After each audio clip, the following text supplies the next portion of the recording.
सबसे ज्यादा अंधश्रद्धा में अगर कोई डूबा है तो वो ओबीसी समाज है इस देश का।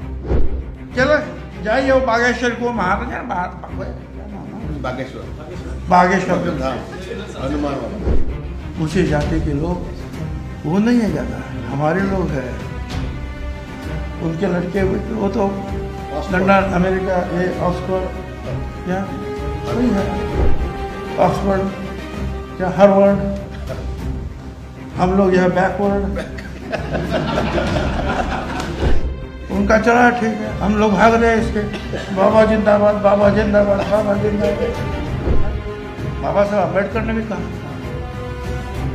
सीखो, संगठित बनो और संघर्ष करो। सीखे, कुछ संगठित भी बने, मगर संघर्ष किसके साथ करना था वही भूल गए। संघर्ष आप अपने आप। अगर आपके पास पावर नहीं है, बिना पावर के आपके सारे सपने जो है कुछ काम के नहीं है, वो नहीं पूरे नहीं हो सकते, खत्म हो जाएंगे आपके सपने। तो सत्ता में आना ही चाहिए आपको। डॉक्टर बाबा साहब अम्बेडकर ने वही कहा उन्होंने कि जाओ सत्ता में जाओ, सत्ता हासिल करो, फिर तुमको तुम्हारी जो भी तुम्हारे सपने हैं, मांग है, आगे आने के लिए जो आप तरस रहे हैं वो सब पूरा होगा। सही बात है ना भाई।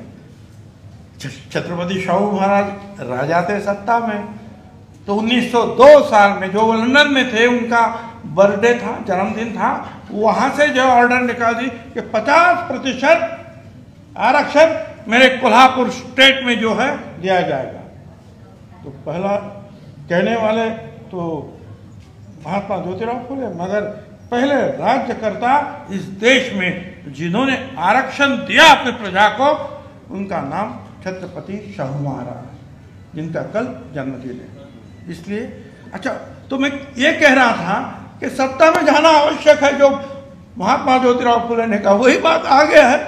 जब डॉक्टर बाबा साहब अम्बेडकर भारत सरकार में और वो तुम्हारे संविधान समिति में गए, तब तो तुम्हारा जो अपना संविधान, जो प्रिय संविधान, पवित्र संविधान बना। अगर वो नहीं है तो फिर सब में क्या होता। तो वो वहां गए, बैठे,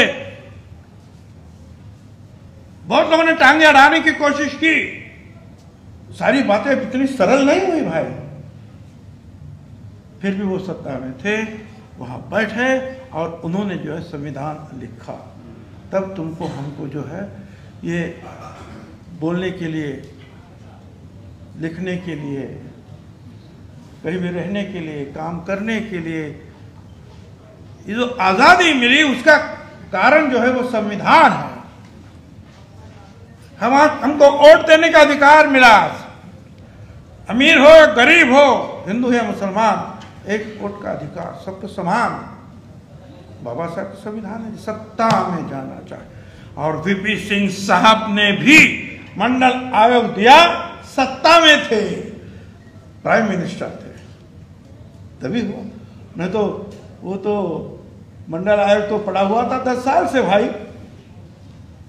आयोग तो तैयार था, 10 साल से इम्प्लीमेंटेशन नहीं हो रहा था, सत्ता में आए, इम्प्लीमेंटेशन हो गया।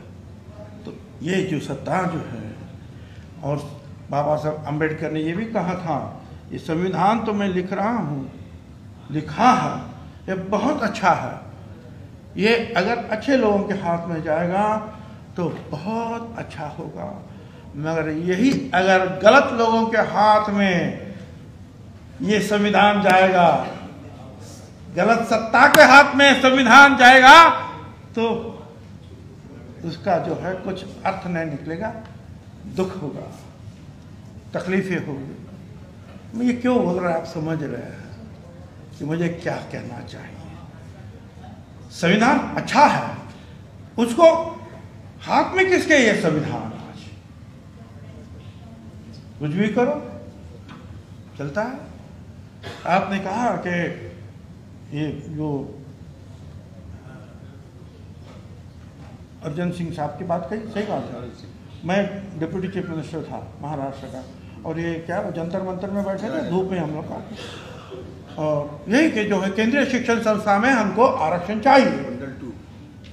ठीक है, तो हमको बुला लिए, आप लोग भी थे, बोले क्या चाहिए, मैंने इसके लिए बैठा है क्या, कितने लोगों को, ये क्यों नहीं दे रहा, उनको दे दिया 2007 से मेरे ख्याल से उन्होंने आरक्षण केंद्रीय संस्था 2017 में निकाल दिया गया। आपको पता है 2017 में उसको विड्रॉ किया, और फिर 2 साल पहले जो है उन्होंने बोला कि भाई हम आपको आरक्षण दे रहे हैं केंद्रीय शिक्षण संस्था में। अरे भाई वो तो दिया था अर्जन सिंह साहब ने, आपने तो निकाला था और फिर आप देने की बात कर रहे हो।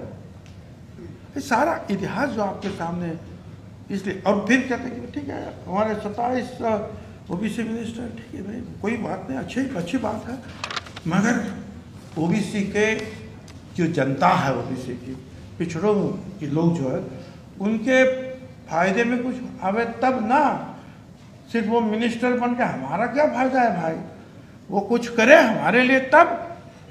आज तो सब गड़बड़ हो रहा है। अभी तो आपने कहा अब शिक्षा बहुत बड़ी आप पढ़े, अब जो है आप IAS हो या नहीं हो, फिर भी जो है आपको वहाँ सेक्रेटरीट में जो भारत सरकार में दिया जाएगा, चुन कर लिया जाएगा, ऐसा नहीं चुन कर। आपकी कितनी क्या सीखा आपने, अभी यही होना है तो UPSC और ये सब क्या काम का है भाई, सेक्रेटरी तो ऐसे ही बनना है, अभी तो क्या काम का ये हो रहा है, हम लोग चुप है। ये क्यों हो रहा है, इसका कारण है हम लोग जो है पिछड़े लोग। एक बहुत अच्छा कहा, एक ऐसा बैठा हुआ हाथी है वो उठता ही नहीं है, इसको कितना भी करो उठता ही नहीं, सब बैठा है। आपने कहा रास्ते पे आना चाहिए, रास्ते पे आने के लिए उठना तो चाहिए वो हाथी, तब वो चलेगा, उठता ही नहीं। क्या करें, हमारे महाराष्ट्र में तो ओबीसी की 400 जाति है, और हमेशा जो ये इसके खिलाफ हो उसके खिलाफ हो, अब से आप अपने आपस में झगड़ा चालू है। बिहार में भी वही है, सब जगह वही है, हम लोग लड़ रहे हैं। बाबा साहब अम्बेडकर ने भी कहा था सीखो, संगठित बनो और संघर्ष करो। सीखे, कुछ संगठित भी बने, मगर संघर्ष किसके साथ करना था वही भूल गए। संघर्ष आप अपने आप में कर सकते। क्या करें, अंधश्रद्धा में सावित्रीबाई फुले, महात्मा ज्योतिराव फुले सभी ने कहा अंधश्रद्धा छोड़ो। सबसे ज्यादा अंधश्रद्धा में अगर कोई डूबा है तो वो ओबीसी समाज है इस देश का। चलो जाइए वो बागेश्वर को, महाराजा क्या नाम है, बागेश्वर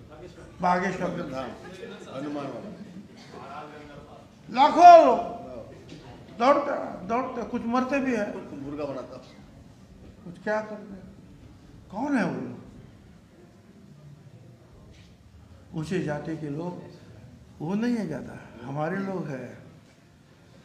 उनके लड़के वो तो लंदन, अमेरिका, ये ऑक्सफोर्ड या वही है, वहाँ ही है ऑक्सफोर्ड क्या हार्वर्ड, हम लोग यहाँ बैकवर्ड।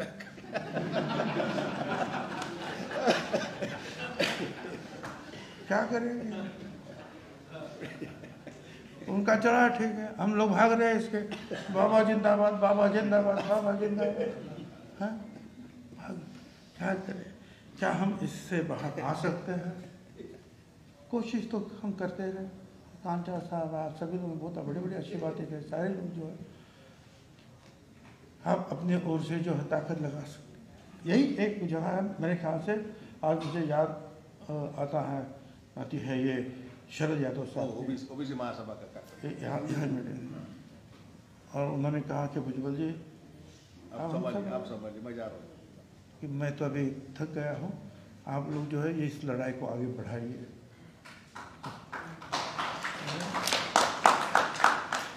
ये सही बात है कि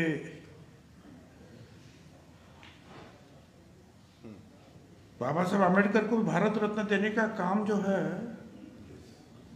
वो किसने किया था? वीपी सिंह साहब ने किया था। ये और उनको जो है संघर्ष तो काफी करना पड़ा। ये जो सारे लोग हैं हमारे, शरद यादव जी है, लालू प्रसाद यादव जी है, मुलायम सिंह यादव है, मायावती है, शरद पवार है, सब लोग अपने अपने ढंग से लड़ते रहे।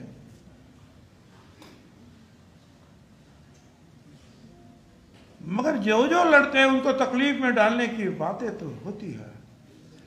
एक शरद यादव जी आए थे, ये हर साल 28 नवंबर को जहाँ महात्मा ज्योतिराव फुले और सावित्रीबाई फुले का घर है वहाँ हम जमते हैं, उनको आदरांजलि अर्पण करते हैं। तो मैं तो जेल में था, हमारी सरकार के जो हमारा जो इतना प्यार है, तो उन्होंने कहा कि भाई तुम हमारे साथ ही रहो, बाहर मत घूमो। मैं ठीक है भाई, रखो अंदर, कोई बात नहीं है। तो मैंने उनको कहा कि भाई यादव, शरद यादव जी को उनको कहो कि वो जाए और चीफ गेस्ट बने। तो उन्होंने वहाँ कहा था इस देश में तो यही हुआ है, क्या बड़ों की चाटते हैं और छोटों को उनको लताड़ते हैं। ये नीचे को काटते हैं, ऊपर को चाटते हैं। क्या बोले? ऊपर को चाटते हैं, नीचे को काटते हैं। ऊपर चाटो, नीचे काटो। उन्होंने वहाँ कहा था, अभी मेरे को याद आया, यही तो चला है। और हम आज भी हमारे लोग जो है उठ नहीं रहे। ये सब से जो है अभी ये जो है मंडल आयोग दिया, मंडल कितना दिया आपको मंडल आयोग? क्या पूरा मंडल आयोग मिला? बिल्कुल नहीं मिला।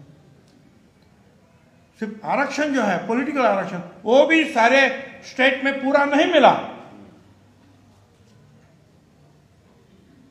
महाराष्ट्र में जो है महात्मा फुले समता परिषद की ओर से 1 लाख लोग जो है हमने बड़े धूप में बिठाया था। मैं भी मिनिस्टर था, शरद पवार साहब चीफ मिनिस्टर थे, और हमने कहा, सारा मिनिस्ट्री उधर बैठा था, हमने कहा हमको एक ही बात चाहिए, जो वीपी सिंह ने जो है ऐलान किया है मंडल आयोग का, वो महाराष्ट्र में जो लागू किया जाए। मैं शिवसेना में था, मंडल के ऊपर से जो है गड़बड़ी हो गई, मैंने छोड़ दिया। 25 साल शिवसेना बड़ी करने में काम कर रहा था, छोड़ दिया। साथियों, अगर आपको द न्यूज वीक का काम पसंद है और आप चाहते हैं कि हम यूं ही अम्बेडकरवादी पत्रकारिता करते रहें, तो हमारी आर्थिक मदद जरूर करें।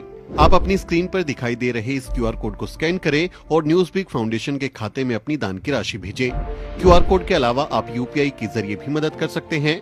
आप हमारी UPI ID newsweek@yes bank पर भी मदद भेज सकते हैं। इसके अलावा आप हमारे अकाउंट में भी मदद भेज सकते हैं। खाते का नाम है news week foundation, account number है 02358800000640। IFSC कोड है YesB000235। बैंक का नाम यस बैंक है और ब्रांच है नेहरू पैलेस, दिल्ली। आप डोनेशन के एवज में इनकम टैक्स में भी छूट पा सकते हैं। डोनेशन की रसीद पाने के लिए ट्रांजैक्शन का स्क्रीनशॉट हमें भेजें। टाइप करें डोनेशन स्पेस आपका नाम और हमें 8595794224 पर व्हाट्सएप करें।